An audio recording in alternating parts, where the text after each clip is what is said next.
In today's episode, Whitney asks, does anyone have any recommendations or resources for maintaining a fresh perspective when you're deep into the calendar planning process for clients? How do you pull yourself out of repetitive, stale caption writing? So, this is a good question. I use predictive calendaring for this because being able to predict and forecast when specific topics are going to be of interest to your audience makes it easier to do your content planning, and it keeps you from getting still. One of the problems that people have when they're trying to do content creation is that if you're doing it in a very reactive way and you just have like this general lump topic, like, you know, you're gonna this month you're gonna blog about, you know, financial services repayment options, you know, and you're like, great, right?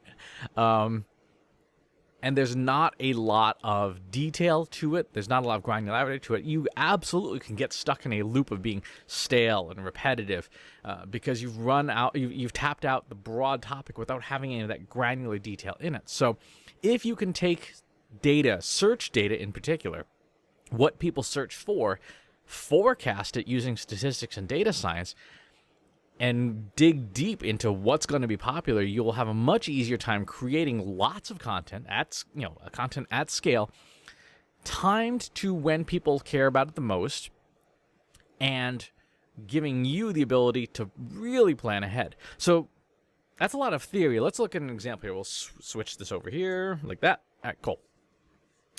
So this is an example predictive forecast for, we use it at the shop here for cheeses as a fun demo because it's, you know, no confidential information. So what we can see here is that on any given week throughout the year, we forecast forward what is the likelihood of an audience searching for this cheese by name. So this coming week, the week of July 14th, 2019, when I'm recording this, the cheese of the week is going to be burrata, followed by feta, mozzarella, provolone, and American.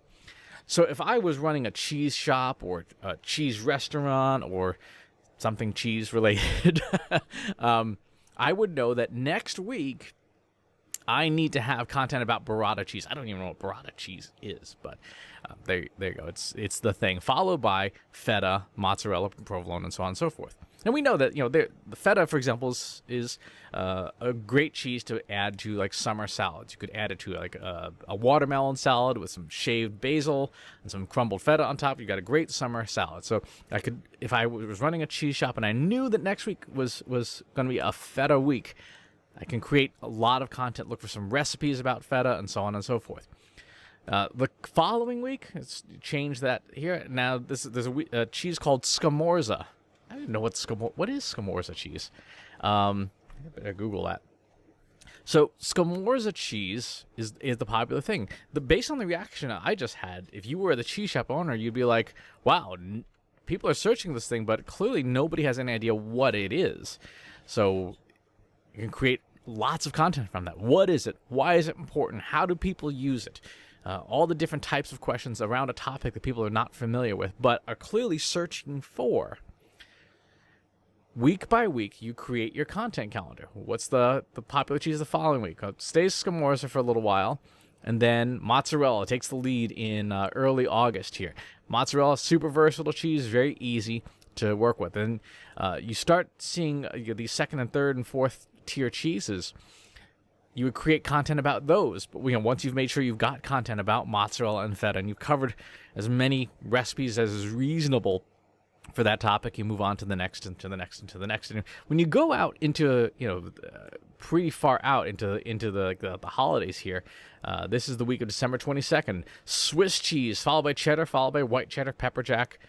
It's interesting, actually. I don't know a ton about cheese, but there are clearly summer cheeses like halloumi and feta, and then there are these like winter cheeses like Swiss and cheddar, white cheddar, pepper jack, and stuff that you, I guess, use for different recipes, different purposes throughout the year. So you have the ability now to create a tremendous amount of content, a lot of content, recipes, how-tos, ideas, and you can create tons of social content. None of it's going to be repetitive because you have so much granularity, because this comes from your search data. This comes from what you know your audience will be searching for at some point. Now, by the way, you can use this data for more than just social content. You can use this to inform your blog. You can use it for videos like this. You can say, hey, this video today is about how to cook with Jarlsberg. You can use it to dig into explainers, like what is almond cheese? Can you use almond cheese in a fondue? Or cauliflower cheese? That doesn't sound very good. Cheese on cauliflower sounds good, but cheese made of cauliflower? Anyway, you can time your campaigns. If you had an email newsletter, guess what? If you know what the top 3 cheeses are of that week, you would, of course, make your first 3 articles or your first 3 recipes or your first 3 ideas all about that cheese.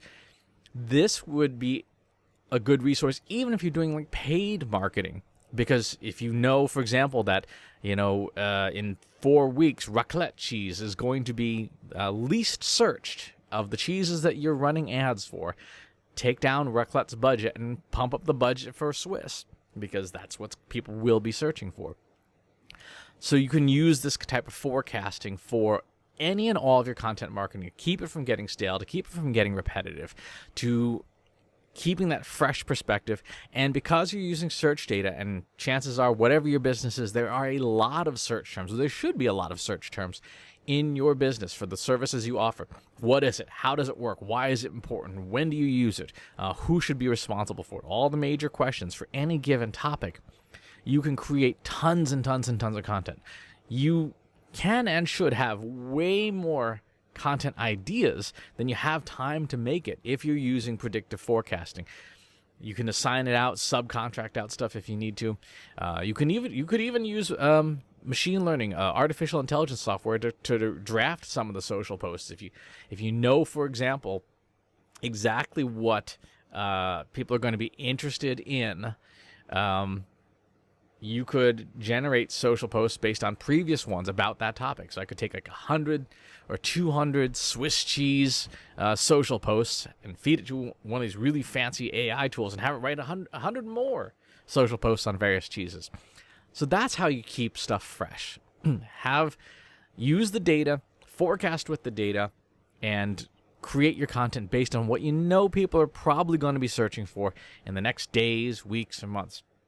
Shameless plug, if you need help creating these forecasts because you don't have machine learning and data science people on your team, give us a call. As always, please subscribe to the YouTube channel and the newsletter, and I'll talk to you soon.